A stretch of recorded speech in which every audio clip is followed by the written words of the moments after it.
Hello and welcome to this Necron Dynasty Battle Ready painting video. In this video we're going to be taking you through the key details of the various Necron dynasties. Now I'm going to be focusing on a Necron warrior, however the colour schemes will easily translate to any other model in your collection. Now the first colour scheme we're going to concentrate on is the Sautek dynasty. So when you're ready, grab those brushes, shake those paints and let's get started. Before we begin painting, the first thing we need to do is undercoat the model. As you can see here, we've used lead belcher for our Sautek dynasty model. Now I'm going to start with base coats. So I'm going to be using Corvus Black for the black details, such as the gun casing. We'll then move on to Caliban Green for any cables, and then we'll finish off with Corax White for the glowy effect, which we'll add later on. However, I've got a pot of lead belcher at hand in case I make any mistakes. I can just tidy back up with that. So first of all, let's start with the Corvus Black. So I'm going to apply a little bit to the palette, add a little bit more than that. A little touch of water, not too much. You don't want it too thick and goopy. The key bit here is just to spin the brush until you get a nice point to your brush. That's always handy. So once we've done that, we're then ready to start painting the actual model itself. So like I say, we've got the gun casing to do. So if you're not sure which bits are black, just check the box art for details. With the Corvus Black now dry, we're going to move on to picking out the cables. So for this, we'll be using Caliban Green. So again, just a couple of coats of this. So you've got one cable just drooping down here. Now, sometimes varying on the models, they'll have a couple of cables just under the rib cage. So you'll need to pick those out. And of course, we need to pick out a little ankh design as well. So what we'll do here is we'll paint all of that with Caliban Green, and when it's dry, I'm just going to pick out that raised detail of the actual symbol back with lead belcher. Now that we've done the Caliban Green details, we're going to move on to Corax White. So we're going to be painting the little energy balls here. This is getting ready for all that cool energy glow we'll add later on. So what I'm going to do is start picking the balls out like so, then I'm going to start running it into the actual recesses as well, getting ready. And of course, don't forget to do his eyeballs as well. And there we are, with the Corax White now dry, we're going to move on to our next step. So we'll be using a contrast paint here. This is going to be Basilicanum Grey, and I'm going to thin it down with a little bit of contrast medium. The areas we're going to cover is the silver, we're going to cover the green and the black details. Now I'm thinning it down just so the silver pops out a bit more. So what I'm going to do is apply the contrast medium first to the palette, because obviously I don't want to taint my pot.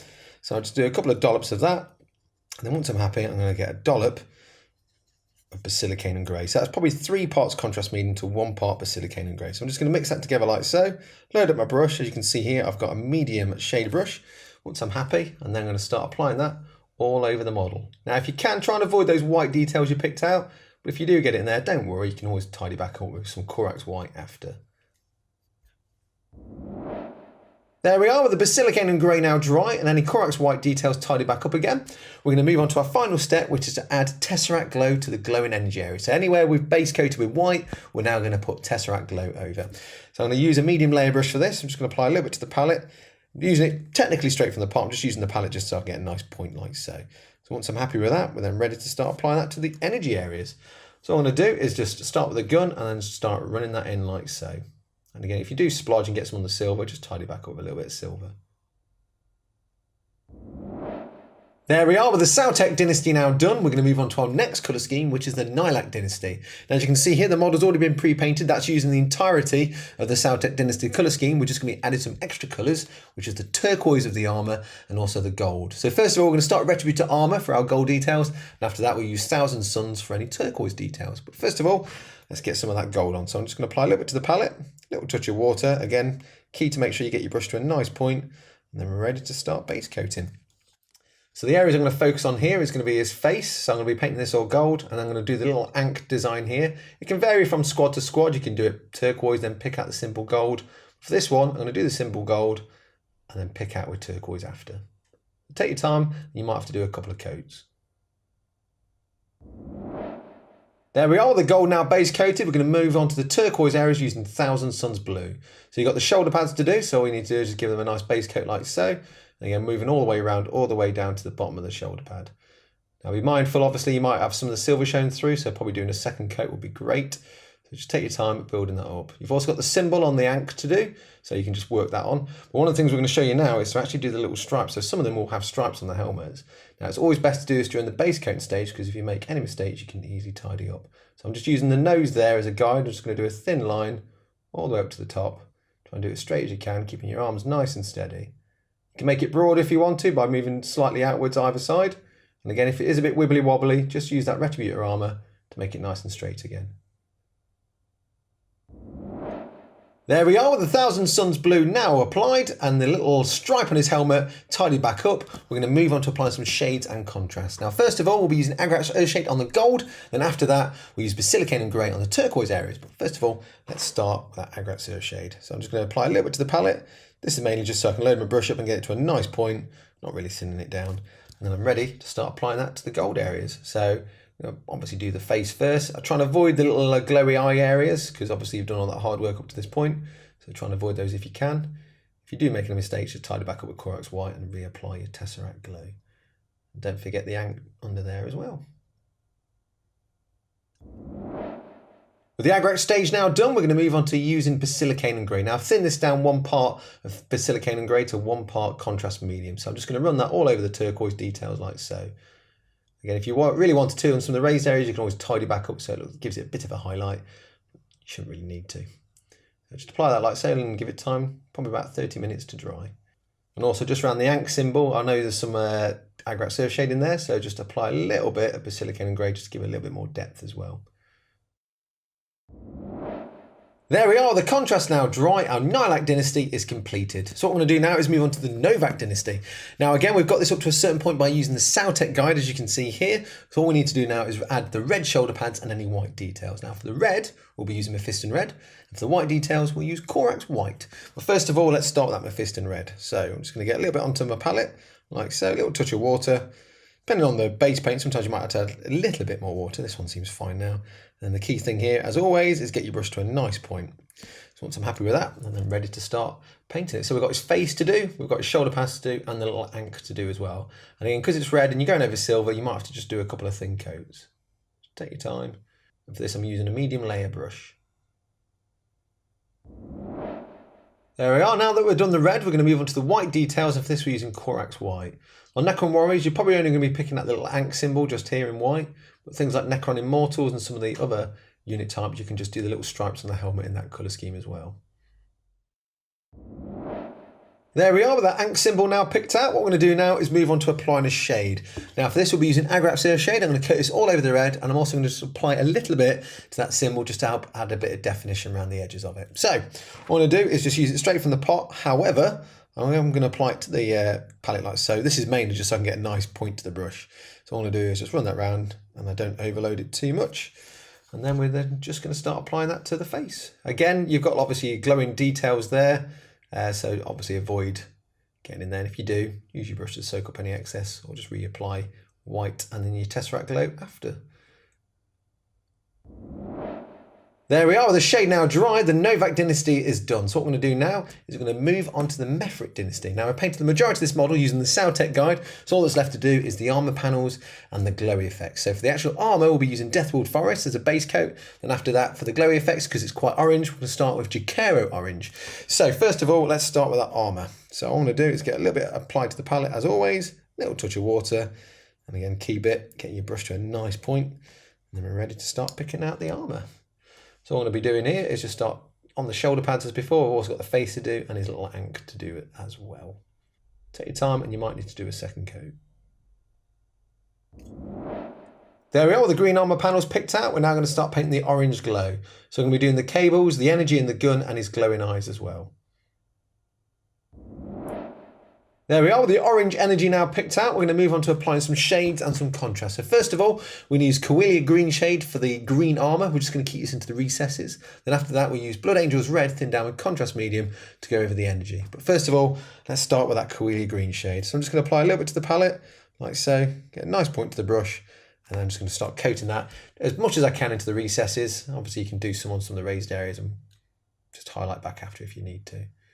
To do something around that skull area, like the cranium, just around his mouth. Now I'm just going to run this over the top of that actual symbol. Obviously, once it's dry, I might just need to reapply some Jakero Orange here and there, but that's fine.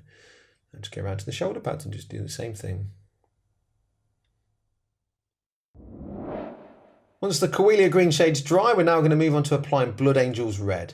So I've thinned this down to 1 part Blood Angels Red and 1 part contrast medium. So that's 50-50. So I've just been using my paintbrush as a tool. So 1 paintbrush of each. And all you can see here, I'm just running that into the recesses. You can still see the orange just raised on the top. Gives it a nice glowy blend. There we are with the red energy now done. The Mefrit dynasty is completed. So what I'm going to do now is I'm going to move on to painting the Thok dynasty. Now, first of all, we need to undercoat the model using Chaos Black, as you can see here, as the majority of the model is going to be black. Now, before we begin painting any of the other base coats, we're going to use Abaddon Black as a base coat all over it. And that's because Abaddon Black and Chaos Black are ever so slightly different in tone. So if we do need to do any corrections, having that Abaddon Black ready is going to make it a lot easier. So first of all, we'll do that. And then after that, we'll pick out any ceramic details using Rakhar Flesh. And then getting ready for the energy glows, we'll paint those details using Corax White. But first of all, let's do that Abaddon Black. So I'm going to use a large base brush here, just apply a little bit on the palette like so, a bit more, a little bit of water. And once I'm happy and the brush is loaded up, then I'm going to start coating that all over the model. So all I'm going to do is just coat the entire thing using Abaddon Black. There we are with the Abaddon Black now dry. What we're going to do now is start picking out those ceramic details using Rakhar Flesh. So you're going to be concentrating on the face, his ankh, and some details on the gun as well. You might want to do a couple of thin coats of this just to get some depth to that Rakhar Flesh. There we are, with those ceramic details now picked out, we're going to move on to the energy glow. Now for this we'll be using Corax White, so that's things like the cables, you've got the little glowy orbs in here as well. Sometimes if you thin it down it will run into those cracks nice and easily. And don't forget the eyes and also the little symbol on his ankh as well. And again, if you splodge like I'm just doing here on the actual gun, just tidy back up with Abaddon Black. There we are with the Corax White now picked out. We're ready to move on to the next step, which is to apply some shades and some contrast paint. So first of all, we're going to use a shade, and that's Agraxur shade. We're going to coat that over the ceramic panels. Then after that, we'll be using Ethematic Blue for the blue glowing energy. So first of all, let's start with our Agraxur shade. So I'm just going to apply a little bit to the palette, slow my brush up. Again, you're kind of concentrating this into the recesses. So all I want to do is then start applying that just around his cranium and stuff. So like so, just add a bit of depth. Like his mouth. If you can avoid like the eyes, because obviously you want that nice glowy effect, then just build the colours up.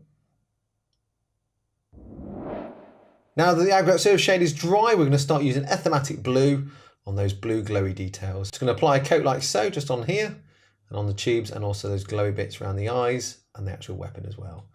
On the actual tube here, I might do a second coat, just add a bit of depth, so a bit more on here and a bit more on that side. Take your time. If you make any mistakes on the black, just tidy back up with Abaddon Black. And there we are, with the Ethematic Blue now dry, the Thok dynasty is done. So what we're going to do now is move on to our final dynasty, which is the Ogdebek dynasty. So the first thing we need to do is undercoat the model, and as you can see here, I've used Runelord Brass, which is perfect. Now we're only going to concentrate on the armour of this model, so for all the other details, just check out the Sautek guide for that. So we're starting off by using Screaming Bell for the armour, that's the bright reddy kind of panels. Then after that we'll be using Caliban Green for any dark green armour panels, and then for the silver joints in between like the panels and stuff, we'll be using Iron Hand Steel. But first of all, let's start off with the Screaming Bell. So I'm just going to apply a little bit to my palette like so, get a nice point to my brush, and then we're going to start picking out those armour panels. So what you're going to be looking at mainly is things like the arms, the wrists, the hands, also the thighs and calves. With the Screaming Bell now applied to most of those armour panels, we're going to move to Caliban Green for the shoulder pads.